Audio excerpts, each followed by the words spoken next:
ব্রাহ্মণবাড়িয়ার নবীনগরে প্রত্যন্ত গ্রামে প্রতিষ্ঠিত হল আবুল খায়ের টেকনিক্যাল ট্রেনিং সেন্টার। বিনামূল্যে কারিগরি প্রশিক্ষণের সুযোগ পেয়ে শিক্ষার্থীদের চোখে ফুটে উঠেছে এক নতুন স্বপ্নের রং।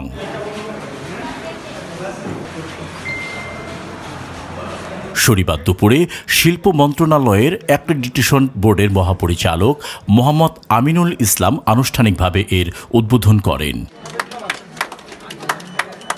আবুল খায়ের ওয়েলফেয়ার অর্গানাইজেশনের অর্থায়নে প্রতিষ্ঠিত এ প্রশিক্ষণ কেন্দ্রে শিক্ষার্থীরা বিনামূল্যে কম্পিউটার, ইলেকট্রনিক্স, সেলাই মেশিন সহ 5টি বিষয়ে প্রশিক্ষণ গ্রহণের সুযোগ পাবে।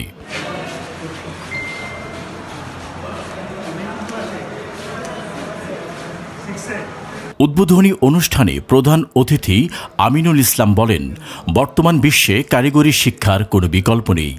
এই প্রশিক্ষণ কেন্দ্রটি একদিন এই অঞ্চলের তরুণ তরুণীদের জীবনের আলোর দিশা দেখাবে।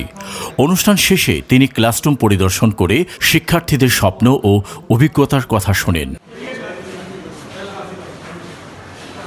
আবুল খায়ের ওয়েলফেয়ার অর্গানাইজেশনের চেয়ারম্যান মইনুল হোসেন মার্শাল বলেন, শিক্ষা শুধু পাঠ্যপুস্তকে সীমাবদ্ধ থাকলে চলবে না।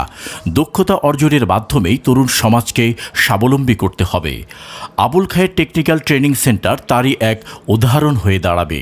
এ প্রশিক্ষণ কেন্দ্রটি কেবল শিক্ষার্থীদের নয়, পুরো গ্রামের মানুষের জীবনে কর্মসংস্থান ও স্বাবলম্বিতার এক নতুন দিগন্ত উন্মোচন করবে বলে আশা প্রকাশ করেছেন উপস্থিত অতিথিরা। অনুষ্ঠানে স্থানীয় প্রতিনিধি, শিক্ষক, সাংবাদিক সহ গণ্যমান্য ব্যক্তিবর্গরা উপস্থিত ছিলেন।